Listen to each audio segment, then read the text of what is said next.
ये कहानी है एक ऐसी औरत की जिसका पति जंग में घायल हो जाता है और इसके बाद वो अपनी पत्नी की शारीरिक इच्छाएं पूरी नहीं कर पाता, जिस वजह से वो औरत अपने नौकर से अपना फिजिकल डिजायर पूरा करती है। हेलो दोस्तों, आज हम एक्सप्लेन करने वाले हैं 1981 में आई एक ड्रामा रोमांस मूवी जिसका नाम है लेडी चाइल्डलिश लवर। मूवी की स्टार्टिंग में हम घोड़ों की रेस देखते हैं।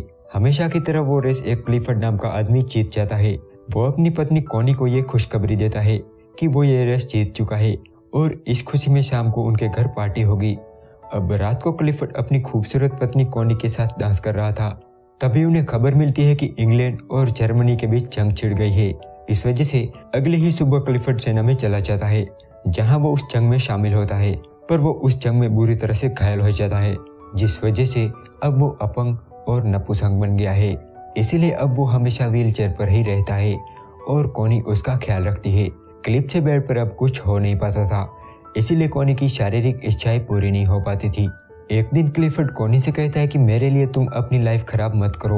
वो कहता है कि मैं एक अच्छा पति नहीं बन पाया, इसीलिए अगर तुम्हें कोई आदमी पसंद आता है तो तुम उससे प्यार कर सकती हो, मुझे कोई एतराज नहीं होगा। साथ ही वो ये भी कहता है कि अगर उनका कोई बच्चा होता है तो वो उसको अपना वारिस बनाएगा।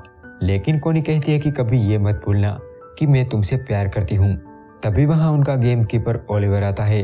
क्लिफर्ड ओलिवर से कहता है कि मुझे घर तक छोड़ दो, तो ओलिवर क्लिफर्ड को घर तक छोड़ने जाता है, जहाँ ओलिवर को कॉनी बहुत पसंद आ जाती है।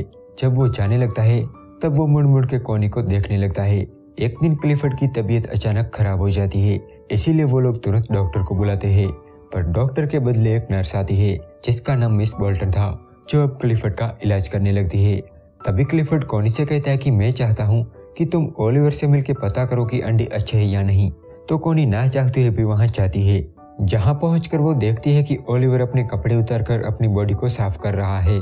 ओलिवर को ऐसी हालत में देखकर कॉनी को कुछ कुछ होने लगता है। वो बस उसकी बॉडी को देखते ही रह जाती है और उसे बिना मिले ही वहां से चली जाती है। जब वो घर जाती है तो क्लिफर्ड के पूछने पर वो बताती है कि उसे ओलिवर मिला ही नहीं। अब वो नर्स भी क्लिफर्ड के ट्रीटमेंट के लिए यहाँ रुक जाती है। रात को जब वो अपने कमरे में सोने जाती है तब उसे बार बार ओलिवर का ही ख्याल आता है। वो चाहकर भी उसे भुला नहीं पा रही थी और वो उसके ख्यालों में खो जाती है और अपनी बॉडी को टच करने लगती है। अगले दिन क्लिफर्ड फिर से उसे अंडे देखने के लिए भेजता है, लेकिन जब कॉनी ओलिवर के पास जाती है तो ओलिवर उससे ठीक से बात भी नहीं करता। वो समझ गया था कि कॉनी उससे क्या चाहती है, इसीलिए वो नहीं चाहता था कि उनके बीच कोई अफेयर हो, क्योंकि वो उनका एक आम नौकर था। इस वजह से कॉनी वहां से चली जाती है। लेकिन अगली बार जब वो ओलिवर से मिलती है तो ओलिवर उसे अपने कॉटेज की चाबी दे देता है। अब वो जब चाहे पक्षियों को देखने आ जा सकती थी। अब वो हर रोज ओलिवर के पास जाने लगी। वो बस ओलिवर को देखना चाहती थी। ऐसे ही एक दिन जब वो ओलिवर के पास जाती है तो ओलिवर उसे नन्हे चूजे दिखाता है, जिन्हें देखकर वो रोने लगती है। दरअसल उनका कोई बच्चा नहीं था और क्लिफर्ड की हालत देखकर ऐसा लग रहा था कि अब होगा भी नहीं। तब ओलिवर उसके पास आता है और उसे सीने से लगा लेता है। यहाँ वो दोनों बहुत क्लोज आ जाते हैं और दोनों इंटीमेट भी होते हैं। लेकिन इसके बाद कॉनी को काफी गिल्टी फील होता है और वो वहाँ से भागने लगती है। उसे आता देख मिस बोल्टन भी देख लेती है। इसके बाद कई दिनों तक वो ओलिवर से नहीं मिलती। वो उसे प्यार तो बहुत करती थी, पर वो जानती थी कि ये गलत है। तो वहीं दूसरी तरफ ओलिवर भी कॉनी को देखने के लिए तरस गया था और एक दिन वो कॉनी के घर तक आता है, इस उम्मीद में कि उसे एक बार कॉनी दिख जाए। उसे कॉनी तो नहीं दिखती, पर मिस बोल्टन उसे घर के बाहर देख लेती है। एक दिन जब कॉनी घर के बाहर बैठी थी तब ओलिवर उसके पास आता है। वो उसे कहता है कि क्या हमने कुछ गलत किया है। कॉनी कहती है कि नहीं। फिर वो उसे जंगल में ले जाता है, जहाँ अगेन दोनों इंटीमेट होते हैं। एक दिन ओलिवर क्लिफर्ड के घर आता है, जहाँ कॉनी उसे कहती है कि तुम यहाँ क्या कर रही हो। तभी वहाँ क्लिफर्ड आता है। वो ओलिवर से पूछता है कि क्या हुआ, तो ओलिवर कहता है कि मैंने 2 शिकारियों को पकड़ा है जो अवैध शिकार कर रहे थे। पर यहाँ क्लिफर्ड को कॉनी और ओलिवर पर शक हो जाता है। क्लिफर्ड ओलिवर से कहता है कि उन शिकारियों पर मुकदमा चलाओ, लेकिन इस पर कॉनी कहती है कि उन्हें छोड़ दो। क्लिफर्ड कहता है कि मैं एक शर्त पर उन्हें छोड़ सकता हूँ, अगर ओलिवर उन दोनों को पीटे तो, वरना ओलिवर को अपनी नौकरी से हाथ धोना पड़ेगा। तो ओलिवर ना चाहते हुए भी उन दोनों को पीटता है। एक दिन जब कॉनी ओलिवर से मिलने जाती है तब वो ओलिवर को बताती है कि मुझे एक बच्चा चाहिए। ओलिवर कहता है कि क्लिफर्ड का क्या होगा, तो कॉनी कहती है कि मैंने उससे बात की है, वो एक बच्चा और वारिस चाहता है। तब ओलिवर पूछता है कि क्या वो हमारे बारे में जानता है। इस पर कॉनी कहती है कि नहीं। वो कहती है कि मैं जानती हूँ जब हमारे बारे में उसे पता चलेगा तो वो क्या कहेगा। पर मैं तुम्हारे बिना नहीं रह सकती। तो ओलिवर बच्चे के लिए मान जाता है और वो कॉनी से कहता है कि मैं चाहता हूँ कि तुम मेरे साथ एक रात मेरी कॉटेज में बिताओ।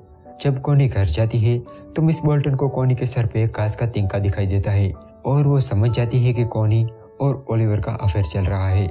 इसके बावजूद भी वो ओलिवर से मिलना जारी रखती है। वो ओलिवर से कहती है कि मैं एक रात तुम्हारे कॉटेज में जरूर बिताऊंगी। वो कहती है कि मैं तुम्हारी पत्नी बनने के लिए तैयार हूँ, पर मैं क्लिफर्ड को नहीं छोड़ सकती, उसे मेरी ज़रूरत है। वो ये भी कहती है कि वो जानता है कि मुझे किसी की ज़रूरत है। ओलिवर कहता है कि तुम अगर उसे मेरे बारे में बताओगी तो तुम उसे हमेशा के लिए खो दोगी। वो कहता है कि मैं एक नौकर हूँ और वो कभी नहीं चाहेगा कि एक नौकर का बच्चा उनका वारिस बने। जब कॉनी वापस आती है तब शाम ढल जाती है। क्लिफर्ड उसे वापस आते देख लेता है। कॉनी कहती है कि तुम यहाँ क्या कर रहे हो? तो वो कहता है कि मैं सनसेट देख रहा हूँ, पर असल में वो जानता था कि कॉनी और ओलिवर का अफेयर चल रहा है, इसीलिए वो उन दोनों की इंसल्ट करने के लिए अगली सुबह ओलिवर के पास जाता है।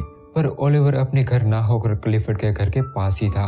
वो कॉनी से कहता है कि आज रात तुम मेरे साथ बिताओगी। तो वहीं दूसरी तरफ क्लिफर्ड जानबूझकर अपने ट्रिपल सीटर कीचड़ में फंसा देता है और फिर कॉनी को आवाज लगाता है। वो कॉनी से कहता है कि तुम धक्का लगाओ। इस तरह वो कॉनी पर कीचड़ उछालता है। इसके बाद वो ओलिवर को आवाज लगाता है और उसके साथ भी सेम वैसा ही करता है। उस रात क्लिफर्ड के सो जाने के बाद कॉनी ओलिवर के पास जाती है और दोनों एक घर में जाते हैं जहां दोनों इंटीमेट होते हैं। यहाँ क्लिफर्ड की रात को नींद उड़ जाती है और उसे लगा कि कॉनी घर पर नहीं है, इसीलिए वो किसी तरह कॉनी के कमरे तक पहुंचता है। जहां वो देखता है तो कॉनी कमरे में नहीं थी। जब सुबह होती है तो क्लिफर्ड कॉनी को घर आते देखता है। कॉनी कहती है कि तुमने ही कहा था कि तुम्हारे लिए एक आदमी पसंद करो। क्लिफर्ड कहता है कि हाँ, पर मैंने ये नहीं कहा था कि तुम एक नौकर ओलिवर से रिश्ता बनाओ। सोचो अगर तुम प्रेग्नेंट हो गई तो। अब इसके बाद क्लिफर्ड कॉनी को वेनिस भेज देता है और ओलिवर को काम से निकाल देता है। जब वेनिस में कॉनी अपनी सिस्टर के साथ होती है तब उसे पता चलता है कि वो प्रेग्नेंट है, तो वो फिर से क्लिफर्ड के पास आ जाती है। जहाँ उसे पता चलता है कि क्लिफर्ड ने ओलिवर को काम से निकाल दिया है, तो वो उसे ढूंढने निकल जाती है और वो ओलिवर को ढूंढ लेती है। वो ओलिवर को बताती है कि वो उसके बच्चे की माँ बनने वाली है और वो उसके साथ रहना चाहती है और वो क्लिफर्ड को छोड़ देगी। लेकिन ओलिवर कहता है कि तुम्हें एक बच्चा और एक वारिस मिल गया है, तुम अपने घर चली जाओ। पर कॉनी उसकी बात नहीं मानती।